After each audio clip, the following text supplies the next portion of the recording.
po ng Muslim yun, para bumuti yung taong dinadawan niya at magkaroon po ng pagmamahalan doon, at kasamang bubuti po yung taong gumagawa nun, inshallah. At yung pang-apat po na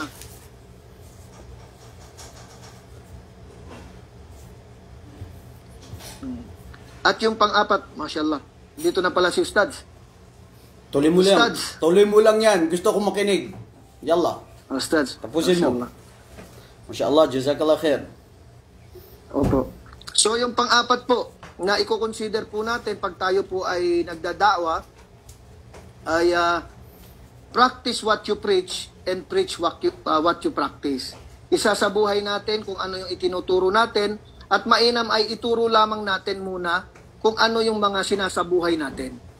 So yun po ang 4 points na i-share ko o shinare natin habang wala pa si Ustads, na maaring magamit po natin sa pang-araw-araw natin na pagbibigay ng aral, da'wa, Islamic message po sa mga taong nakapalibot sa atin.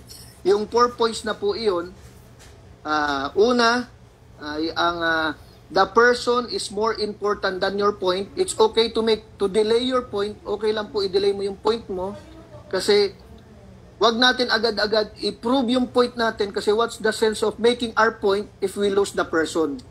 So, the subject is more important than our point. Second, being kind is more important than being right. Magiging tama man tayo, pero in the process, we should be kind sa mga taong dinadawan natin. Pangatlo, make the people love you and they will listen to you, inshallah. And number 4, practice what you preach and preach what you practice. Yun lang po, inshallah, naway may nakulot po kayo sa ating na-share ngayong gabi, at naway madagdagan pa yun ni Ustads o maitama yung mga kamalian na nabanggit po natin. So Ustads, kung kayo po ay handa na at may comment po dun sa na-share natin, na 4 points lang po yun, na general knowledge na nakuha natin sa mga Ustads po natin patungkol sa pagbibigay ng Islamic message o da'wa sa mga taong nakapalibot po sa atin. At kung mayroon kayong maidagdag o maayos doon, kami po ay handang tumanggap po, Ustads. Bismillah. Mashallah. Mashallah, tabarakallah.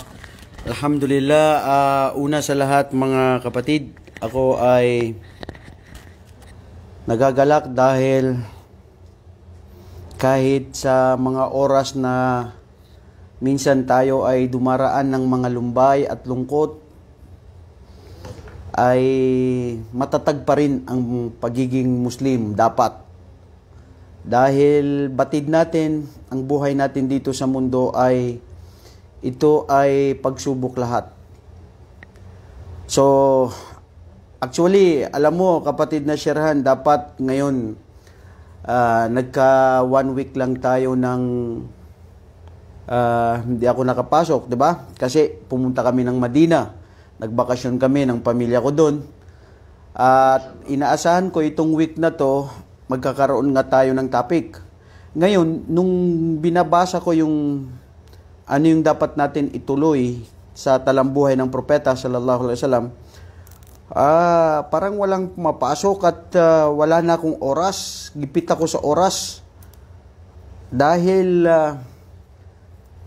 yun nga, nagalo-halo na rin yung mga minsan naisip, lahat tayo, tao tayo na pumapasok sa mga pagsubok, lungkot at lumbay.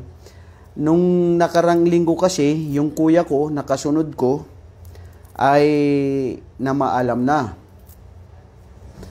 At siya ay namatay siya sa edad na 47 lang yata. Oo, 47. So, 10 ang anak nun, bro. 10 ang anak niya. So, kasi for the first time ko naranasan na mawalan ng kapatid. Na kapatid mo talaga sa dugo, sa ina at ama. So, yun, dumaan sa akin yung lungkot dahil naalala mo yung mga yung mga alaala niya, di ba? Lalo na pag mabait yung kapatid mo, lalo na yung kapatid mo ay talagang mayroon kang hindi mo malilimot sa kanya ng mga dahil yung kuya ko yun, alam ko, Masya Allah, tanggapin nawa ng Allah sa paraiso, mabait siya talaga. Sa buong pamilya namin, walang magsasabi na masasabihin pa nilang mas mabait yun kaysa sa akin. Oo, kasi bro, ano yun matulungin sa lahat. Ako minsan may pagkamudi ako. Minsan, nagagalit ako na minsan, di ko alam, wala sa oras. Tapos yun, mahaba yung pasensya niya, di ba? So, yun ang tao, individual indifferences. Ganun pa man tayo bilang isang Muslim, wala tayong masabi kundi inna lillahi ma akhad wa lillahi ma a'ta wa inna kulla shay'in indahu bi ajali musamma. Katotohanan, ang lahat ng bagay ay ipinagkaloob ng Allah. At kukunin ng Allah kung ano ang kanyang ipinagkaloob, kung anong ibinigay niya. Buhay, yaman, posisyon, ano man ang lahat na tinatamasa natin dito sa mundo, hindi to mananatili. Ha?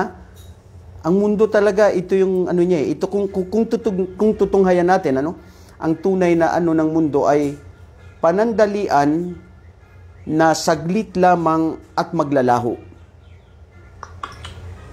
Hindi panatilian ng lahat. Wadarul qarar hiya yaumul qiyamah. Ang buhay na tunay na mananatili at walang hanggang ay araw ang paghukom. Dito sa mundong ito, hindi. Kaya, anong saya meron ka, alalahanin mo may oras na darating ang lungkot sa iyo. Anong lungkot meron ka, anong hirap na pinagdadaanan mo, alamin mo na ito ay hindi mananatili dahil may oras din. Bukas sisikat ang araw. Ngayon lumubog ang araw, madilim, bukas sisikat ang araw. So alhamdulillah, tayong mga Muslim, yun yung hadithang propeta na sinabi niya, at ang lahat ng mga bagay, lahat ng binigyan ng buhay, ay ito ay babalik sa takdang oras sa kanyang Panginoon. So, tanggapin man natin o hindi, masakit man o hindi, ito ang buhay na tayong Muslim ay panatag, tigib sa lahat ng mga nangyayari sa ating buhay. So, yun nga, sabi ko rito, ano bang dapat kong i-title? Walong ba, i-continue ko yung dapat natin pag-usapin? Sabi ko, wala ko sa mind. Kaya, ang oras pala natin alas 8, di ba? Akala ko 8:30. Dumaan pa ako sa McDo para magkape, para alam mo, minsan yung mga yung coffee drinker na tao, pag uminom ng coffee yan, mas lalo siyang makakapag-isip-isip, di ba?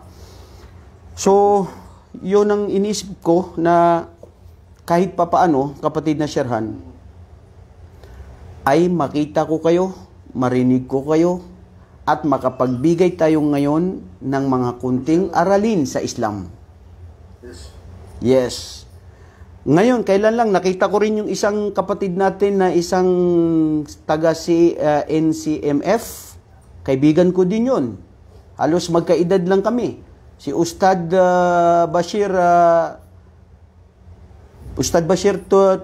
Tubilang, namatay ngayon.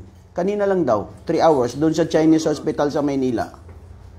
Hindi na natin alam kung tayo mamaya, o ngayon tayo matutulog tayo, bukas magigising pa ba tayo o hindi.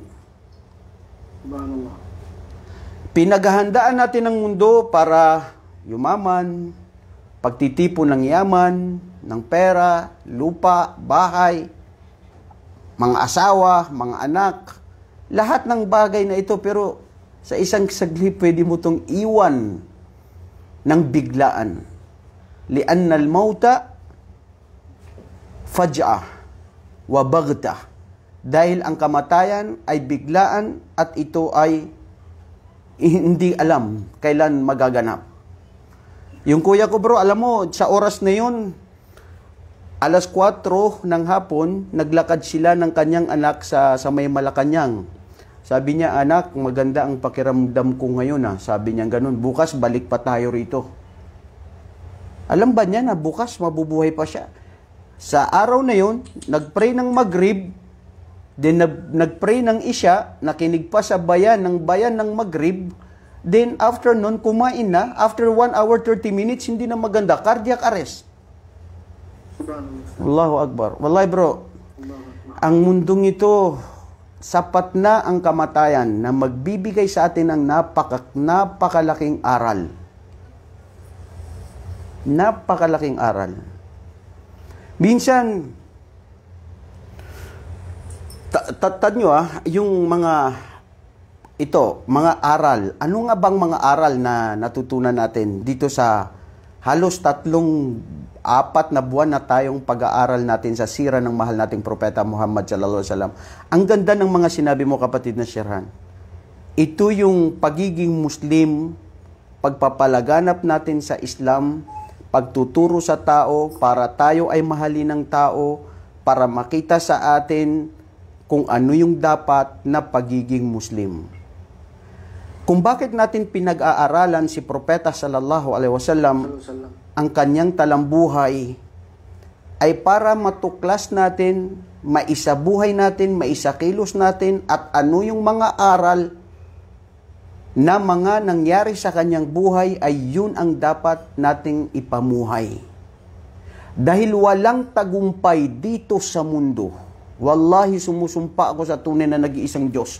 Walang tagumpay dito sa mundo maliban na lamang sa tagumpay na pinag-iwanan sa atin ni Propeta sallallahu alaihi wasallam, na ito yung paniniwala sa nag-iisang Diyos ang Allah, at ito ang katuruan ng lahat ng mga propeta, at huwag magtambal sa Kanya at gumawa ng kabutihan. Dahil tayo, ang buhay natin dito sa mundo ay ang paggawa ng kabutihan at ipagbawal ang mga kamalian. Oo, nandyan yung pagsubok, nandyan yung lahat ng anumang mga lungkot at pighati at hirap sa buhay natin. Pero tayo, mga Muslim, ay naniniwala na anuman ang hirap, pighati, lungkot, lumbay, pahirap, pasanin sa ating buhay na dumadaan, ayon sa hadith ng Propeta sallallahu alaihi wasallam, ito ang biyaya ng Allah sa atin. Dahil sa isang hadith ng Propeta, fi ma'na al-hadith, yukaffiru sayiat. Kung ano yung pighati, lungkot na pinagdadaanan mo, yung mga panganib, yung mga natatakot ka, hindi natin alam, dito ipinadadaan ng Allah kung ano yung mga kasalanan na nagawa natin, ay dito pa lang ay ipinaparusa sa atin dito sa mundo. Hadithu Rasulullah sallallahu alaihi wasallam, haythu annahu qal, idza arada Allahu bi abdihi al-khaira yuajjilu aw ajjala uqubatahu fid dunya. Katotohanan, pag ang Allah ay minahal niya ang kanyang alipin, na mahal niya na gusto niya bigyan ng mabuti, dito pa lang sa mundo ay ipinapadamanan niya sa kanya ang mga lungkot, lumbay at pighati at hirap. Tignan niyo mga kapatid, hirap. Yung mga Muslim kasi, pag nasugatan lang ng hirap, akala na nila wala na sa kanila ang mundo. Akala na nila pinaparusahan na sila ng Allah. Nakalimutan na nila yung 20 taon, 30 taon na maganda at marangya ang kanilang pamumuhay. Maganda ang kanilang kalusugan. Isang taon, isang buwan o ilang buwan lang o ilang araw na nangyari sa kanila ang lungkot, na wala ng mahal sa buhay, na wala ng trabaho, o nagkasakit siya, o napilay siya. Akala, nawala na lahat yung mga biyaya ng Allah sa kanya. Nakalimutan na niya. Samantala, mga kapatid, ang mga pahirap, ang mga pasanin natin dito sa buhay natin dito sa mundo, ay ito na yung daan para tayo ay mapatawad ng Allah sa ating mga kasalanan. Wa yuwaffa, at sa araw ng pag-ukom ay yun ay doon na ipapatawad ng Allah sa atin ang ating mga kasalanan, dahil dito pa lang sa mundo ay pinagkaloob na niya. Kahapon may nagtanong na mga kaibigan na sabi nila, kung ang Islam, ang kapayapaan na relihiyon na sinasabi nyo at katiwasayan at kagandahan, bakit ang mga lugar ng mga Muslim, bakit ang mga sitwasyon ng mga Muslim, sila ito yung tunay na nahihirapan at maraming mga pagsubok at pahirap sa kanilang buhay? Ibalik natin sa kanila yung tanong. Bakit? Ang mundo ba ay ito ay mananatili? Nilikha tayo dito para subukan, para pahirapan. Anong pahirapan? Bakit? Ang sinabi mismo ng Allah, walaqad khalaqnal insana fi kabad. Nilikha namin ang tao na ito ay tadaan sa hirap. Si Propeta Muhammad, halos lahat ng mga propeta, dumaan sa matinding hirap sa buhay. Itong coronavirus na dumaan sa atin, hindi pa nag-isang taon. Mag-iisang taon ngayon kasi pumutok lang ito dito sa atin sa Middle East o sa buong mundo nung late March na Nag-start siya ng 2019 ng December dyan sa China. Then akala natin hindi ito lalaganap sa buong mundo. Lumaganap sa buong mundo, dumating yung March hanggang sa April, hanggang doon na sa Ramadan, 3-4 months, ang mga kamusliman, ang daming mga reklamo. Grabe itong COVID na ito. Grabe itong nangyari dito sa buhay natin. Wala nang saya. Hindi na tayo nakakapaglabas. Tapos, hindi na tayo nawala na pati yung kabuhayan natin. Nasira ang ekonomiya. Nahulog ang lahat. Subhanallah. Nakakalimutan nila na mayroong tagapaglikha, ang Allah subhanahu wa ta'ala. Yudabbiru wa huwa khaliqu. Wa huwal qadiru ala kulli shay. Nakalimutan natin na ang Allah subhanahu wa ta'ala, plano na niya, batid na niya, alam na niya, at gagawin niya kung ano ang gagawin niya. Na alam natin na walang nangyayari dito sa sanlibutan maliban na lamang sa ito ay kapahintulutan at kagustuhan ng Allah. Magrereklamo ka, malulungkot ka, susumbatan mo ang iyong Panginoon. Ano tayo? Katulad natin ang mga taong mga mangmang, ang mga tao na sila, naalala lang nila ang kanilang Panginoon pag sila ay masaya, pero pag nasa lungkot, wala, nagbibigay sila ng mga pighati at sama ng loob sa kanilang Panginoon. O aming Panginoon, napakabuti ko, gumagawa ako ng lahat ng kabutihan, bakit ako ang pinaparusahan mo? A'udhu billah, nahnu kal muslimun, laysa kahakada. Wa innama nahnu muslim ajaban li amril mu'min innamrahu kullahu khair in asabahu syarra syakar fakana khairan lahu wa in asabahu dharra sabar fakana khairan lahu wala tajidu hada illa bil mu'min. Wallahi, tignan natin mga kapatid, nakakamangha ang sitwasyon ng isang Muslim. Ang lahat ng kanyang buhay dito sa mundo ay lahat siya ay nagpupuri at nagluluwalhati sa Allah. Kung dumating ang mga mabubuting biyaya mula sa kanyang Panginoon, siya ay lubusang nagpapasalamat at gumagawa ng kabutihan. Pag dumating ang mga hirap, pasanin sa kanyang buhay, nagtitimpi siya sa Allah. At ito ay pinakamabuti sa mga mananampalataya at hindi mo ito matatagpuan maliban sa mananampalataya. Ang mananampalatayang Muslim, anuman ang dumating sa kanya, alhamdulillah. Alhamdulillah ala kulli hal. Oo, masakit. Oo, mahirap, lungkot, lahat nahirap nasusubukan natin yan. Ano ang aral nga ang natutunan natin sa talambuhay ng propeta sallallahu alaihi wasallam? O hindi ba nakuha natin yung Lailatul Isra wal Miraj na tinawag ng mga pantas na Amul Huzun, ang taon ng pighati at lungkot at lumbay, na kung saan sa isang taon, pagitan lang sa isang taon, namatay ang kanyang tiyuhin na si Abu Talib, na kanyang naging ama-amahin, nag-aruga at nag-alaga sa kanya, pumrotekta at sumuporta sa kanya. Sobrang lungkot ang nangyari kay propeta. Ibang mga pantas nagsabi ilang buwan o ilang araw, sumunod ang kanyang asawa na si Khadija bintu Khuwailid radhiyallahu anha. Pagkatapos noon, nawala na ang kanyang mga mahal sa buhay, itong dalawang ito sa kanyang mahal sa buhay, patuloy pa rin siya na nagtuturo sa kaisahan ng Diyos, ang pagpapalaganap ng salita ng Allah. Lumaganap dito sa kalupaan, li'la'i kalimatillah, hanggat siya ay napag-utusan na nagtawfik ang Allah na pumunta sa Taif. Anong nadatnan niya sa Taif? Pinagtabuyan, pinagtapunan siya ng mga basura, ng mga bato, ng mga tsinelas, ng mga kabataan dahil sa pag-uutos ng mga matatanda doon at ang kanilang mga leader. Dumating na naman siya sa Makkah, ganun at patuloy pa rin ang pagiging sabi ng mga Quraysh na impostor, sinungalin, salamangkero, mapagkunwari, alos lahat.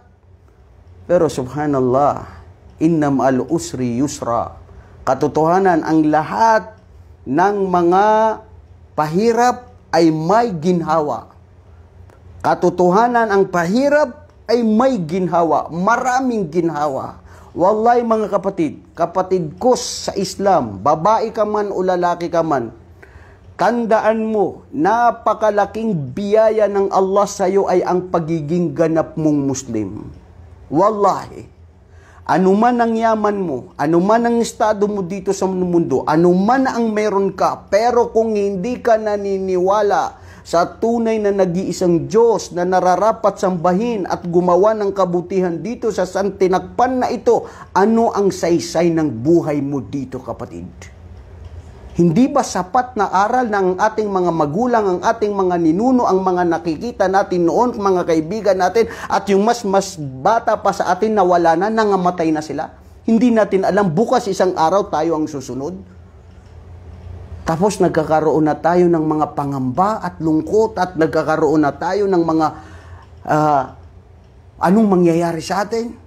Subhanallah. Ipasa ubaya lahat sa Allah. Siya ang tagapaglikha. Alam niya ang dimensions. Alam niya kung ano yung dapat sa kanyang nilikha. Kaya wallahi, alhamdulillah, dahil sa Islam at sa gabay ng Islam, ya Allah, panatilihin kami sa pananampalatayang ito.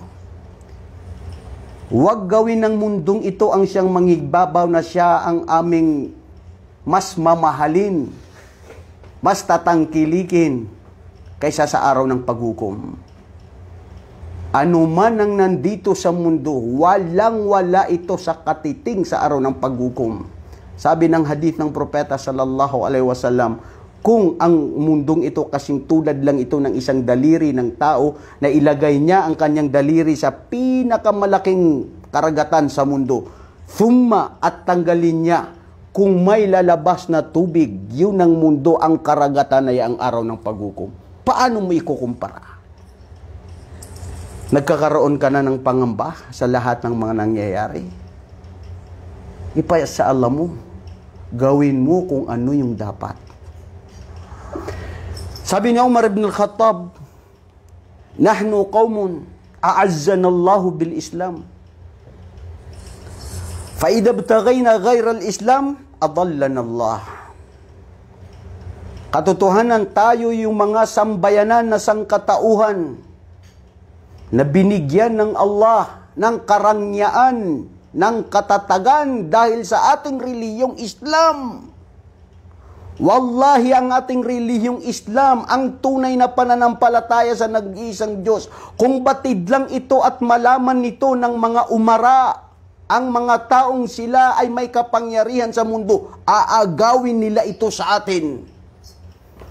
Ngunit dahil sa kanilang pagiging pabaya, pagsunod sa sarili, pagsunod kay Satanas, pagsunod sa mga marangya dito sa mundong ito na mapang-aliw, mapangligaw, ilalayo kanya sa Allah. Mga kapatid, hindi ko to sinasabi na huwag kayong mag-ipon ng yaman, huwag kayong magtrabaho. No, huwag naman tayo maging impokrito. Ang punto ko rito, pwede tayong magpayaman ka, gamitin mo ang anuman ng mga biyaya na nandito sa mundo na ipinagkaloob sa iyo ng Allah, na gamitin mo to para sa tama, sa ikalulugod ng iyong Panginoon, para matamo mo ang biyaya nito sa araw ng paghukom. There is a connection of your life, there is a connection of the bounties and blessings of Allah that He bestowed on you on this earth and connection to the hereafter. He give you wealth, He give you children, He give you knowledge, He give you everything. Use all of this for the sake of Allah. Whatever you do for the sake of Allah, ano man ang dumating na hirap, ya Allah, alhamdulillah, dahil ako ay Muslim, dumataan ako sa hirap at ako'y nagpapasalamat sa iyo. At wallahi mga kapatid, sa totoo lang, anuman ang hirap, anuman ang pigati, ang dumating sa ating buhay, hindi natin alam na minsan pala ito ay, hindi lang minsan, dahil ito talaga ang mabuti sa atin. Dahil hindi ka nilikha ng Allah o Muslim dito sa mundo para pahirapan ng iyong tagapaglikha. Magkaroon ka ng malawak na tamang pag-iisip sa iyong tagapaglikha na siya ang mahabagin, maawain, mapagbigay, mapagmahal, mapag-unawa. Siya ang lahat ng mabuting pangalan at katangian ay sa Kanya lamang. So bakit ka mababahala? Minsan may mga bagay na nangyayari sa buhay natin na akala natin na ito ay masama sa atin. Akala na natin na ito ang pinaka parusa sa atin, pero hindi natin alam sa bandang huli, yun pala ang mabuti sa atin. Dahil mahal tayo ng Allah. Mahal tayo ng ating tagapaglikha. At alam niya kung ano ang mabuti sa atin, mabuti sa kanyang mga nilikha. Wallahi mga kapatid, kung tutunghayan natin kung bakit natin pinag-aaralan ang talambuhay ng mahal nating propeta sallallahu alaihi wasallam, bakit nga ba? Dahil isa sa buhay natin, isa sa kilos natin. Yung kanina nasabi ng kapatid natin na si Shiran, practice what you preach. Ya ayyuhalladhina amanu, lima taquluna ma la taf'alun. Kabura maqtan indallahi ang taqulu ma la taf'alun. O kayo na mga mananampalataya, bakit nyo sinasabi ang mga bagay na ito na hindi nyo naman ito isinasabuhay at isinasakilos? Katotohanan, ito ay masaklap ito sa inyong Panginoon na nagsasabi ka ng mga bagay na hindi mo rin ito ginagawa. Hindi mo ito ginagampanan. Alam mo, may masala dito eh. Gusto ko ito itanong dito sa madlang people. Dito kayo na nandyan na mga nag-aaral dito, mashallah mga kapatid.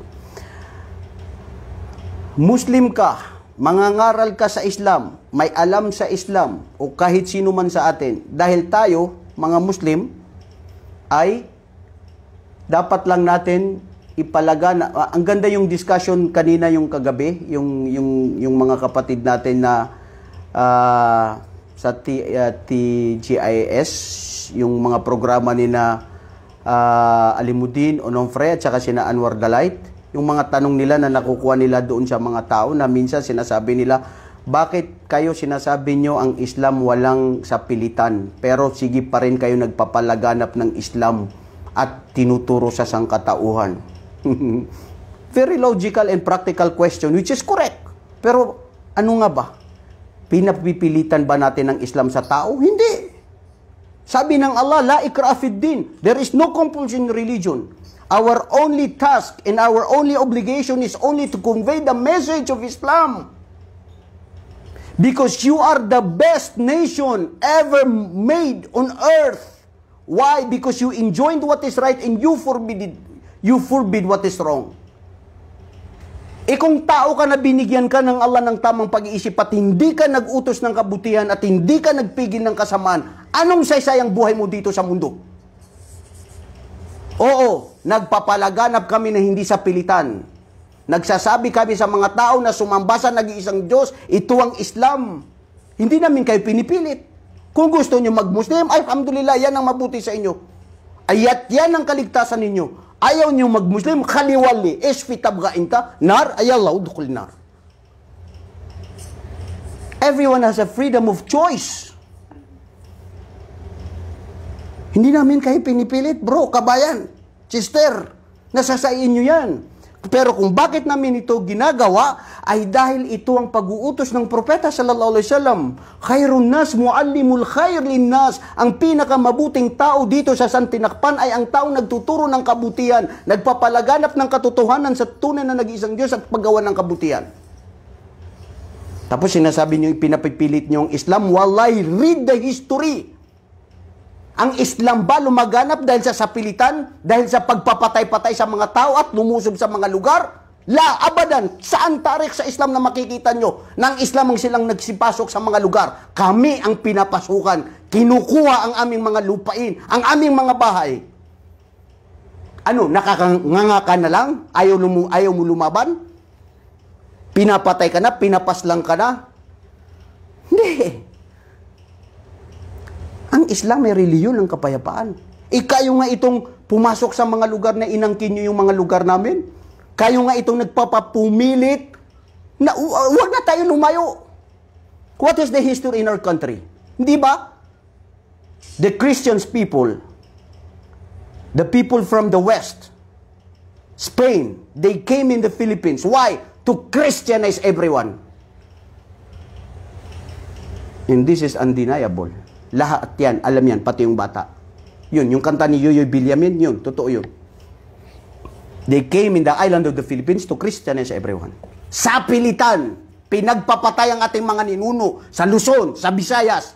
Alhamdulillah, habag at awa ng Allah, ang mga kapatiran natin, ang mga ninuno namin, doon sa Mindanao, hindi sila sumuko. Mas ginusto pa nila na mamatay kaysa sila ay tumalikod at hindi may paglaban ng kanilang inang bayan. Kumising tayo ng katotohanan, mga kapatid. Yes, we are Muslims. We are the peacemakers. We love peace. We need to enjoy peace, respect, love everyone. We should have to live in harmony, justice. Pero kung bakit kami nagkakagulo, itanong nyo sa sarili ninyo. At dahil din, pagsubok din sa mga kamusliman, kasi yung mga ibang mga Muslim, pasaway, hindi nila isinasagawa kung anong pag-uutos ng Allah sa kanila. Ano ba yung nais ko yung tanong doon, kapatid, kanina? Sir Han, sabi ko, Muslim ka, nangangaral ka, pero nagkakasala ka, itutuloy mo pa rin bang magturo? Yung iba, sabi nila, ayoko magturo, ayoko magdawa, kasi hindi ko rin naman nagagampanan ang pagtuturo ng kabutihan. Nagkakasala rin ako. At minsan hindi ko rin nasusunod yung mga itinuturo ko. So ibig sabihin, hindi na ako magtuturo. Ihinto na lang ako. Sa bahay na lang ako. Ahayaan ko na lang ang nangyayari. Khali-wali, mafi, muskila. Tama ba yon, mga kapatid? Kung ako, Ustads, tutuloy ko pa rin yung... maganda tong Ustads, inshallah, iba na naman ang format natin ngayong gabi. More on general discussion po ito at marami inshallah makukuha.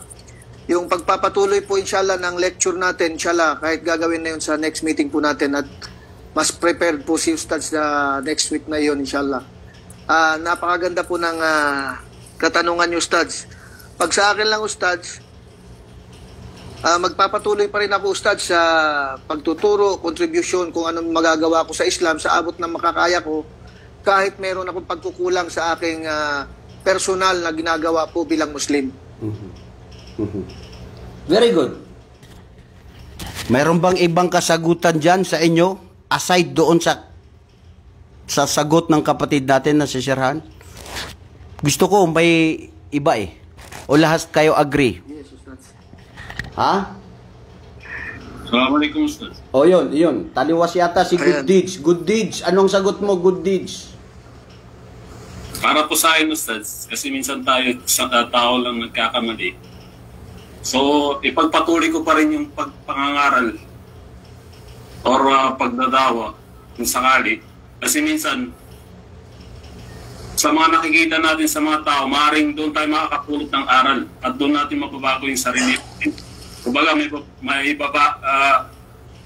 may kukumpara natin sarili natin sa iba at doon tayo magkakaroon ng pagmuni-muni sa ating mga nagawang kasalanan, Ustad. Ang sasabihin sa iyo ng ibang tao, nagtuturo ka, hindi mo rin naman ginagawa.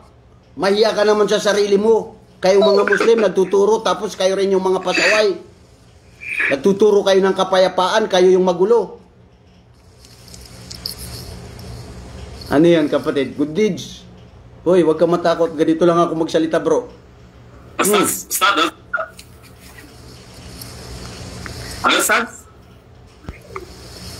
Bakit ka daw gumagawa ng kamalian, tapos tinuturo mo kabutihan, tapos hindi mo rin ginagawa? Mahiya ka naman sa sarili mo, bro. Nagtuturo ka, tapos hindi mo rin ginagawa.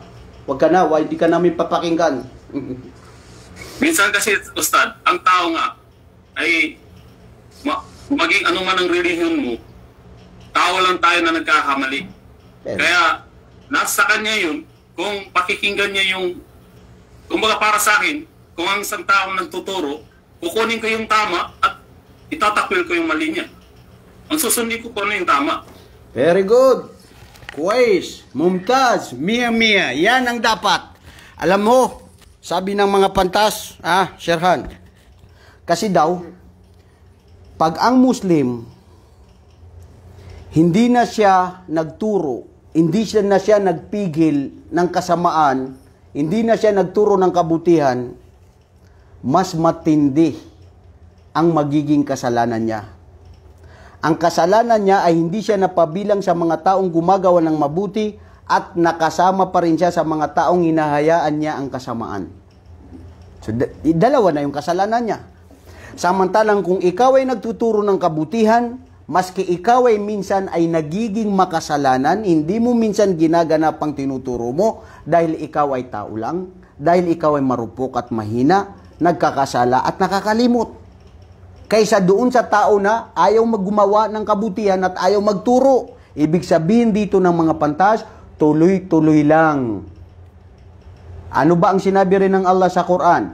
Inna salata tanha anil fahsya'i wal munkar. Katotohanan, ang pagpapatira pa, ang pagdarasal, ito ay nagpapapigil ng kasamaan. May mga taong pilosopo, ayaw ko na muli magdasal kasi magdadasal na ako pag perfect na ako na magbalik loob sa Diyos, sa Allah. Kasi ang sinabi ng Allah sa Quran, katotohanan ng aking pagdarasal ay ito ay nagpapapigil ng mga kasamaan. Nagdarasal naman ako, pero makasalanan pa rin. Hindi ko pa rin maiwasan na gumawa ng kasalanan. So, hindi na muna ako magsasala hanggat ako ay ma-perfect. Mali yun. Sablay. Magdasal ka lang, magpatira ka dahil yan ang pag-uutos sa iyo ng Allah. Iba yung kasalanan mo at iba rin yung kasalanan mo sa pagiging pabaya mo sa pagdarasal at pagpapatira. Hindi mo ba alam na yan ang ugnayan mo sa iyong Panginoon dito sa mundo, lalong-lalo na sa araw ng paghukom? Silatu bayna Rabb wal Abd, mada hiya as-salah. Ang pagitan at ang komunikasyon at relasyon ng Allah, ng tagapaglikha at ang kanyang alipin ay ang pagdarasal, ang pagpapatira pa. Nang sa gayon, minsan sa iyong pagdarasal, masabi mo na mali pala itong ginagawa ko. Baka masayang ang aking pagdarasal. Kaya tuloy-tuloy ka lang, kapatid. Kuntum khayra ummatin ukhrijat linnas ta'muruna bil ma'ruf wa tanhauna 'anil munkar. Yan ang sinabi ng Allah sa Quran. You are the best nation ever raised to humanity because you enjoin what is right and you forbid what is wrong. Tuloy-tuloy lang. Gumawa ng kabutihan, sambahin ng Allah. Pag nagkasala tayo, nagkasala ka, bumalik loob ka sa Allah. Humingi ka ng kapatawaran. Ang kasalanan na nagawa mo, sundin mo ng kabutihan na gawain. Ulaika yubaddilullahu sayi'atihim hasanat wa kana Allahu ghafurar rahima. Sila yaon na ang kanilang mga masamang gawain ay papalitan ng Allah ng mabuti. Pagkatapos na ito ay sila ay gumawa ang kanilang mga kasalanan ay papalitan ng Allah ng mabuti na gantimpala pag ito ay sinunod nila ng mga mabubuting gawain. Oo, kapatid, yan ang gusto ng Allah dahil ang pinakamasamang tao na nilalang ay ang tao na siya ay gumagawa ng kasalanan na lantaran. Asrarun nas, min asrarin nas, siya yung tao na gumagawa ng kasalanan na lantaran na parang hayop na ipinapanood pa sa mga tao. At ganun din ang tao na nagiging pabaya na nakikita niya yung mali at hindi siya nagpapapigil ng kanyang dila at kamay dahil inaayahan ito. Alhamdulillah sa gabay ng Islam sa atin, mga kapatid. Alhamdulillah dahil ang Islam ang relihiyon na kung ito ang tunay na isa sa buhay natin, dito natin tunay na malalasap at matatamo ang tunay na katiwasayan at katahimikan ng ating pamumuhay at ang ating magiging layunin na kung bakit tayo nilikhan dito ng Allah dito sa mundo ay para gumawa ng kabutihan. At ito yung purpose ng ating buhay. At ang buhay natin sa mundong ito, mga kapatid, huwag nyo isipin na yun nga, na lahat ng dumating sa inyo na pahirap o anuman at sasabihin ninyo na nalunumbay ka na o di kaya nadidepress. Kasi ang depression, ito ay galing ito sa Satanas. Inna shaytana, yung shaytan ay innama shaytan yukhawifu awliya'ah. Ang shaytan ay tinatakot niya, si Satanas, ang sinumang magiging kasanib niya. Huwag tayong magpasanib sa Satanas. Kung tinatakot ka niya na ikaw ay dahil sa paggawa mo ng kasalanan, sasabihin niya sa iyo na, sige, wag ka na magtauba sa Allah kasi makasalanan ka na. O di kaya, nawalan ka ng trabaho, nawalan ka ng mahal sa buhay, o anumang dumaan na pigati sa buhay mo, at ikaw ay sasabihin ng Satan na kawawa ka, malulungkot ka, pagpapaisipin ka niya ng masama dahil yung mga depression na yan, kung bakit may mga tao na nagpapakamatay, mababaw ang tingin nila sa buhay nila dahil kulang at hindi sapat ang kanilang pananampalataya sa Allah. Ha? Sinunod nila ang udyok sa kanila ni Satanas. Bakit ka madidepress? Inna kulla shay'in khalaqnahu biqadar. Ang lahat ng bagay dito sa mundo ay nilikha na ng Allah na tadhana na ito ay mangyayari. At walang pwedeng makapagpigil dito. Hindi ba, kapatid na Shiran? Tama, Ustads. Nakakalungkot na naririnig natin yan sa mga brother na sabi ko nga, yung pagpapakamatay, 2 stage po yan. Minsan, kung naiisip mo o pinaplano mo. Kung pinaplano mo na, malalim na ang sakit mo, brother. Kailangan ng makausap ka ng isang specialist o maalam. Kasi minsan, Ustads, yung mga tao, nag-iisip pa lang. Ang ayaw natin mangyari sa mga Muslim, yung magplano na silang saktan yung sarili nila. Alhamdulillah. Alhamdulillah, ang gabay sa atin ng Allah sa Islam. Wallahi mga kapatid. Kaya, bakit nga ba tayo tuloy-tuloy na nag-aaral? Para ito ay malaman natin ang ano ang dapat. Ano ang dapat na tunay na layunin natin dito sa mundo. Alhamdulillah, sapat na. Si propeta hindi siya mayaman ng pera. Hindi siya mayaman ng estado. Hindi siya mayaman ng anong lahat. Naranasan nyo ba sa buhay nyo ang katulad ng naranasan ni Propeta sallallahu alaihi wasallam na isang araw dumayo siya sa lahat ng kanyang mga asawa, wala silang makain kundi tubig lamang, pati tamr wala. Isang araw ang kanyang tiyan ay talagang hinigpitan ito ng sinturon dahil sa tindi ng gutom na nararamdaman niya. Natutulog siya sa sahig na kung saan nasa bakas ng palmera ng kanyang unan, puno ng datiles. Naiyak si Omar dahil sa nakita niyang yun. Anong sinabi ng propeta? Ya Omar, ala tarda anna lahumul akhirah al-kuffar walahumud dunya walana al-akhirah. Omar, hindi ka ba masisigaw? Hindi ba sapat sa iyo? Hindi ba masaya sa iyo na ang mundong ito ay sa kuffar, ibinigay ng Allah sa kanila, pero sa atin ay araw ng paghukom? Logically, ang mundong ito, gumawa ka lang ng mabuti, hindi ang hangarin natin dito sa mundo ang magparangya, magtipon-tipon ng lahat ng anumang mga panandalian. Alhaakumut takathur hatta zurtumul maqabir. Nagpalinlang, nagpasira na sa inyo, nagpalayo na sa inyo, sa inyong Panginoon, nalugi na kayo dahil sa inyong pagpaparami. Pagpaparami ng pamilya, pagpaparami ng mga pera, pagpaparami ng anumang mga nandirito sa mundong ito. Ustad, hindi pala pwede magyaman, magparami ng angkan, magparami ng mga bagay na mga pwedeng mabuti na kapupulutan ng aral? Yes, pwede. Pero, wag lang itong maging sagabal sa'yo sa pag-aalaala sa Allah at sa iyong mga obligasyon. Ya ayyuhalladhina amanu, la tulhikum amwalakum wa auladukum an dhikrillah. Wa may yaf'al dhalika fa ulaika humul khasirun. O kayo na mga mananampalataya, wag na wag maging magpaliban sa inyo ang inyong mga kayamanan at ang inyong mga anak na ito ay nakasira sa inyo sa pag-aalaala sa Allah. Dahil ang mga anak, ang mga pera, ang kayamanan, ang lahat ng mga ito, pag sila ay mas nangibabaw at minahal natin sila kaysa sa Allah, lugi at kasawi ang palad tayo. Subhanallah. Naalala ninyo, kapatid na Shiran, subhanallah, tignan mo, ito minsan, we have to ask ourselves. We say, we love Prophet Muhammad. How do you love Prophet Muhammad sallallahu alaihi wasallam when even one of his sunnah you are not performing? Di ba? Ano ka, sa salita lang, isusulat mo lang sa kotse mo, I love Prophet Muhammad sallallahu alaihi wasallam. You say, I love Allah. When you love Allah, o ano, mas mahal mo ba ang ego mo, ang pamilya mo, ang kayamanan mo, ang pride mo kaysa sa Allah? Bakit hindi natin itanong minsan sa sarili natin na minsan nagkakaroon ka ng ego, ng pride na yun, na ipinagbawal yun ng Islam, pero mananatili pa rin yun kaysa sa pag-utos ng Allah at pag-utos ng Propeta sallallahu alaihi wasallam.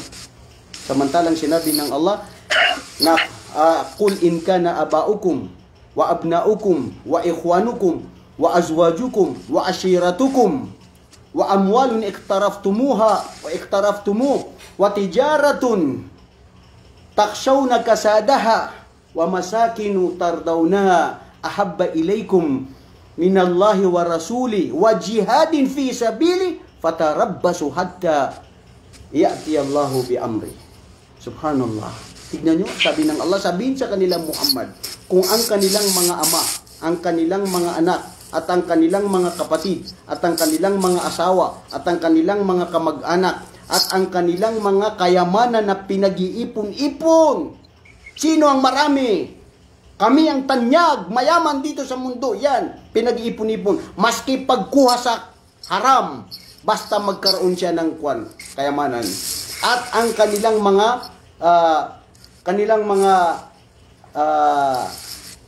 business, okay? Yung kanilang mga kabuhayan, ang kanilang mga trabaho ay mas mahal nila yun.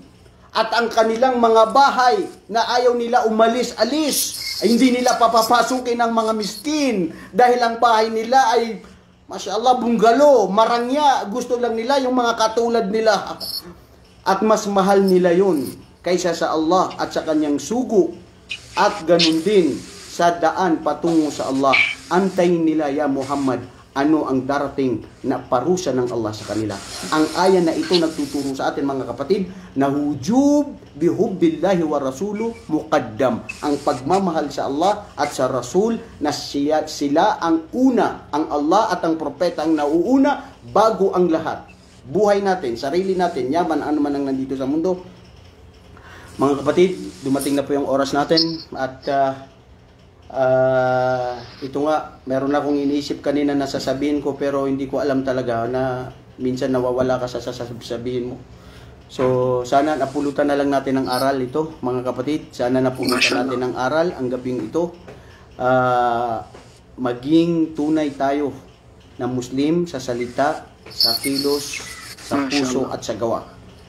Pagpalain kayo ng Allah mga kapatid, lipunin tayo lahat sa paraiso, Allahumma amin. At sana mangibabaw ang pagmamahal natin sa araw ng paghukom sa Allah at sa kanyang sugo, hindi ang dito sa mundong ito.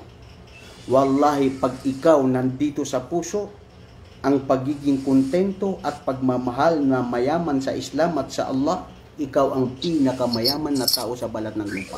Ilan ang mayaman dito sa mundo na nandirito ay ang kanilang mga lungkot, bigati at problema at pinagdadaanan dahil wala sa kanila yung pananampalataya sa Allah. Alhamdulillah. Jazakallah khairan kapatid na Shirhan wa antum kadhalik ayyuhal ikhwa, barakallahu fikum wa jazakumullahu khaira. Mashallah. Jazakallahu khairan Sheikh, barakallahu fik. Mashallah. Naway napulutan po natin ng aral ang mga ibinahagi po sa atin ni Sheikh ngayon. At subhanallah, naway nagpatibay iyon ng ating kumbaga ng ating purpose sa buhay na dapat mangibabaw palagi sa ating buhay ang la ilaha illallah Muhammadur Rasulullah, kahit ano pa man ang ating background field or ano man ang ating trabaho. Naniniwala ako na ang Muslim, ang Quran at ang Islam, kahit ano yung ating background, professions, kapag la ilaha illallah Muhammadur Rasulullah po ang nagigibabaw sa buhay natin, ay magiging effective tayong kumbaga doon sa profession natin at lalong-lalo ng effective Muslims.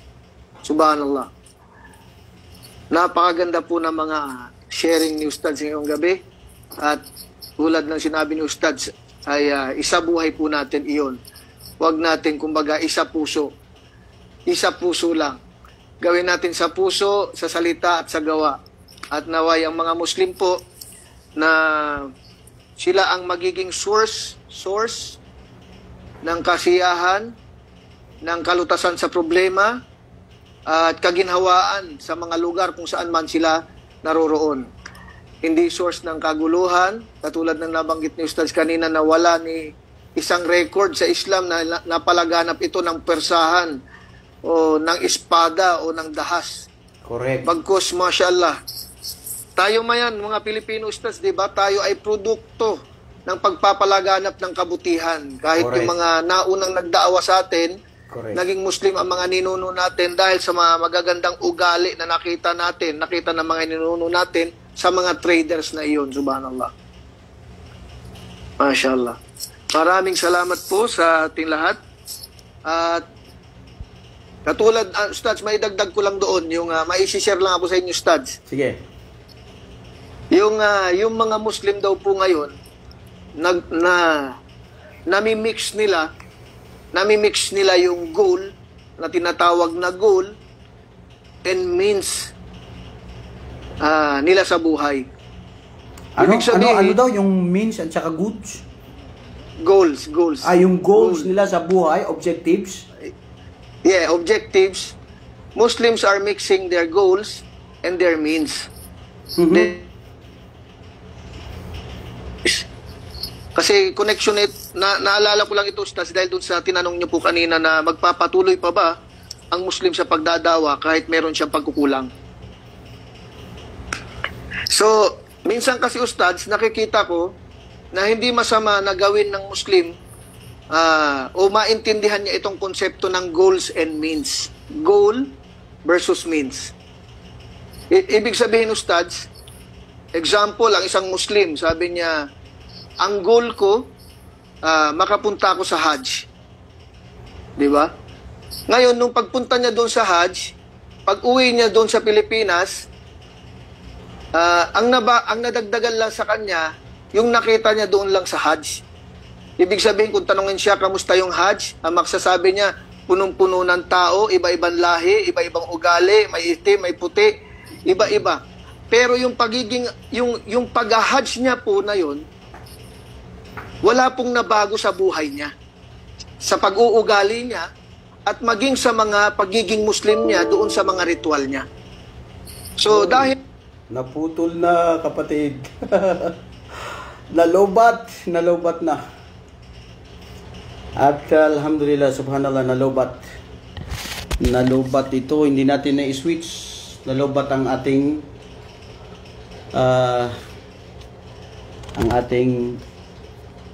laptop. So, maraming salamat po sa patuloy ninyong panunood sa mga aralin sa Islam, sa talambuhay ng mahal nating propeta Muhammad alayhi salatu wasalam. Inshallah po sa mga susunod na linggo ay inshallah ito ay ating itutuloy ang anuman ang dapat nating ituloy sa ating mga nasimulan. Patuloy lang po kayo na tumutok, na mag-aral, makinig at manood sa ating mga video at sa mga video ng iba pa nating mga kapatiran na masigasig na tuloy-tuloy na nagtuturo ng Islam, ng kabutihan dito sa sanglibutan na ito. Hinihiling ko sa Allah, gantimpalaan kayo, patawarin kayo, kasama na rin tayo, lahat tayo, patawarin tayo sa ating mga kasalanan at pabilang tayo sa mga taong tunay na sana ay busilak at totoo ang ating pagtuturo na hindi natin kinakailangan ang papuri, ang kabantugan mula sa mga tao, ngunit tunay na ang gusto natin, ang layunin natin ay ang kalugdan tayo ng Allah, na tayo ay tanggapin sa paraiso at kung ano man ang ating sinasabi, sana ito ay may sakilos, may isabuhay natin at patawarin tayo ng Allah sa ating mga kasalanan. Maraming salamat po sa patuloy ninyong panunood at pakikinig. Gantimpalaan kayo ng Allah ng paraiso, tayong lahat. Allahumma amin. Ang mundo pong ito ay napakaiksi at ang buhay natin dito ay lahat ito ay pagsubok. Manatili lamang na sundin, alalahanin lagi ang Allah subhanahu wa ta'ala sa pagpuri sa Kanya at paggawa ng kabutihan at pagbabawal ng anumang mga kamalian at katiwalian. Magtiis lamang po sa lahat ng anumang dumarating sa ating buhay dahil ang tunay na ligaya, ang tunay na ating layunin ay ang ligaya sa paraiso. Ang tunay na ating gusto ay ang sa paraiso ng Allah. Ang mundong ito, dito natin gagawin ang anumang bagay na pwede tayo makapasok sa paraiso, gumawa ng kabutihan, huwag magtambal sa Allah, at tumulong sa kapwa at ipagbawal ang anumang mga ipinagbabawal ng Islam. Maraming salamat hanggang sa muli.